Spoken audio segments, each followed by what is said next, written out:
Hello everyone, good morning to all of you. IDB executive का जो document verification है वो तो मुझे नहीं पता कि कब से चल रहा है, लेकिन इतना मुझे पता है कि 9 अक्टूबर से 9 अक्टूबर तक चलेगा। 9 अक्टूबर तक चलेगा आपका लास्ट डॉक्यूमेंट वेरिफिकेशन।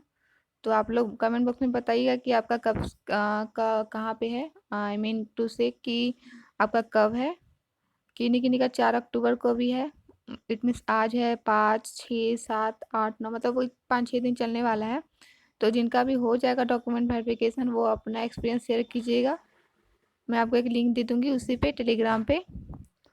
और गाइज मैं बता दूँ, जिनको अभी बहुत कोई को नहीं पता है क्या करना है, तो जिनको अभी अभी 4 को ना हो करके आगे जो 9 तक जिनका भी है उनको मैं बता दूँ कि सबसे पहले तो आपको एक मेल मिला होगा। आपको एक मेल मिलता है, उसमें आपको सब कुछ लिख दिया जाता है। फिर आप यहाँ पे देख सकते हो कि document verification and pre recruitment medical test के लिए आपको बुलाया जाता है, जो कि लास्ट प्रोसेस होता है सिलेक्शन के लिए। और इसमें आपको मे बी जो मेडिकल टेस्ट है वो उसमें टाइम लग सकता है, इसलिए अब जहाँ पे सेंटर है वहाँ पे आप 1-2 दिन तक स्टे कर सकते हो, ऐसा कुछ नहीं। और यहाँ पे देखिए नोट कीजिएगा कि आपका जो पैसा है वो वहाँ पे लग सकते हैं 800 से 1000 तक, डिपेंड करेगा कैटेगरी वाइज। तो वहाँ पे आपको लगे जाएंगे, लेकिन ये जो पैसा जो लगेगा वो आपको स्टैंडर्ड एक्सपेंसेस बोलते हैं इसको, और ये जो आपको रिटर्न कर दिए जाते हैं जब आप ज्वाइन करोगे बैंक को। और यहाँ पे जो मेंशन है कि जो भी अलग जो खर्च होगा ट्रैवलिंग के लिए, लॉजिंग, बोर्डिंग के लिए, वो सब के लिए आपको कुछ भी प्रोवाइड नहीं किया जाएगा। उसके बाद मैं बात करती हूँ कि आपको कौन कौन से डॉक्यूमेंट्स ले जाने हैं। जिनको अभी नहीं पता है वो ध्यान से सुनेंगे।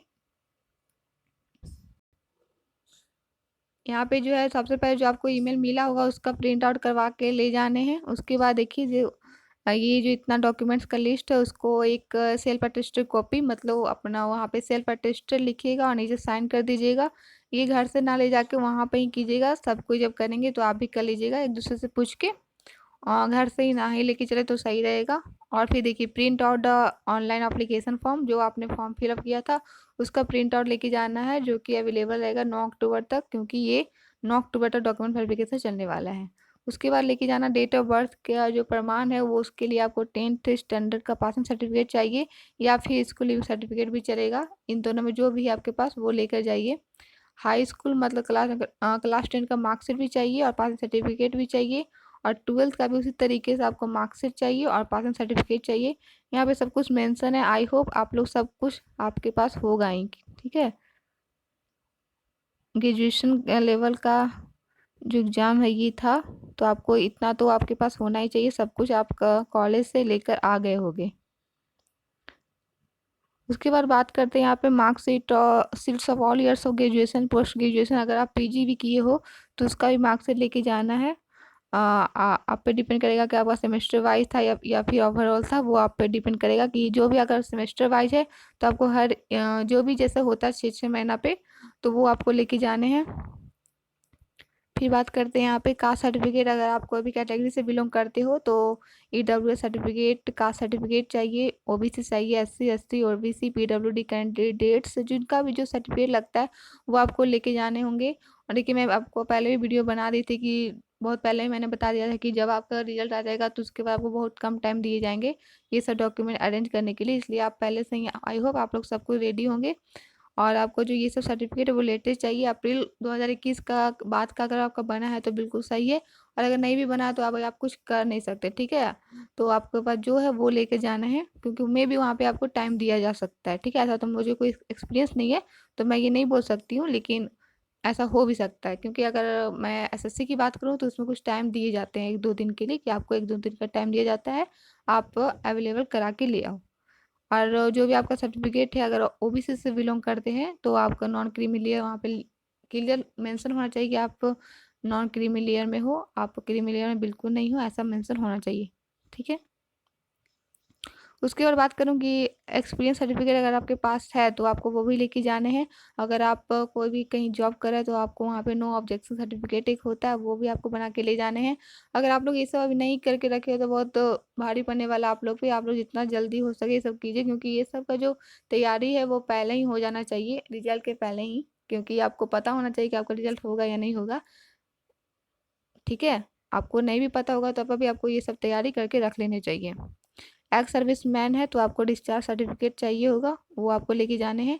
एंड फोटो आइडेंटिटी प्रूफ में आपको Aadhaar card, PAN card, driving licence, voter ID card, passport, ये सब में कोई भी एक लेके जाने हैं। और एक आता है प्रिंट आउट ऑफ सरिकुलम विटाई, एक आपको वहाँ पे प्रोवाइड किया जाता है, आप वेबसाइट पे देखोगे तो मिल जाएगा, मैं आपको अभी शो करा दूंगी कि कैसा होता है। वो भी आपको पूरी तरीके से फिल करके लेके जाने हैं। And sign with recent photo, मतलब आपके पास एक फ़ोटो होना चाहिए, उसमें आप फेस करके लेके जाने हैं। और उसमें साइन जो अक्रॉस करते हो, आप बैंक का एग्ज़ाम देते होगे तो सभी में साइन है जो पेपर पे और कुछ फ़ोटो पे करने होते हैं, उसी तरीके से आपको करने हैं sign. And three recent passport size photograph चाहिए होगा, आप वहाँ पे लेके जाइए। और फिर बाकी यहाँ पे कुछ मेंशन है कि फिंगर्स उंगर्स के बारे में आप यहाँ पे देख सकते हो। ठीक है, चलिए मैं आपको दिखाती हूँ सीवी।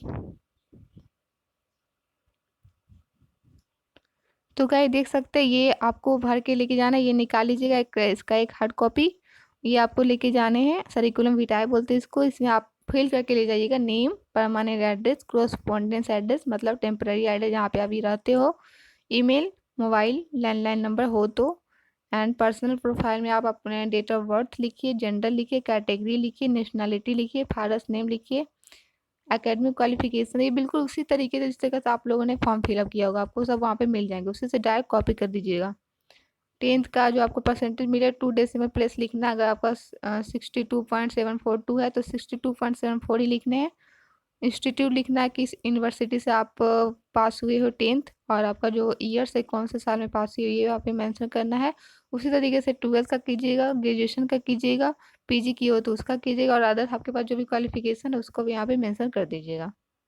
वर्क एक्सपीरियंस अगर आपके पास कुछ है तो लेके जाने, अगर नहीं भी है, नहीं है तो इससे कोई प्रॉब्लम नहीं होने वाला है। ठीक है, क्योंकि इसमें मेंशन नहीं था कि आपको कुछ एक्सपीरियंस चाहिए होगा, ऐसा कुछ नहीं था जब फॉर्म आया था, तो इसके लिए बिल्कुल टेंशन मत लेना। फिर बात करूँ तो यहाँ पे क्या है, प्रोफेशनल स्ट्रेंथ स्किल्स है, आपको लैंग्वेजेस सेलेक्ट करने हैं कि आप कौन से लैंग्वेज को रीड कर सकते हो, स्पीक कर सकते हो, राइट कर सकते हो, इंग्लिश हिंदी जो भी आप तीनों में एलिजिबल हो तो तीनों लिख दीजिएगा। इंटरेस्ट आपको किस चीज़ में है यहाँ पे लिखोगे। Have you applied for a job with I, आप पहले आई के लिए अप्लाइड किए थे, कौन से ईयर्स में अप्लाई किए थे, सेलेक्ट हुए हो या नहीं हुए हो, और कौन से पोस्ट के लिए अप्लाई किया, सिस्टम मैनेजर के लिए या फिर एग्जीक्यूटिव के लिए, ही यहाँ पे आपको मेंशन करने हैं। फिर मेडिकल हिस्ट्री के बारे में थोड़ा सा यहाँ पे लिखा है, यहाँ पे लिखना है ब्रीफ मेडिकल हिस्ट्री, यहाँ पे थोड़ा सा लिखिएगा। और यहाँ पे अगर आप पुलिस वेरिफिकेशन होता है उसके लिए यहाँ पे लिखना है कि कभी अरेस्ट हुए हो या फिर नहीं, जो भी है यस और नो में यहाँ पे लिख सकते हो।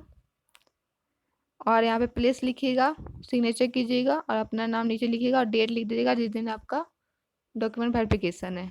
बस इतना ही करना है।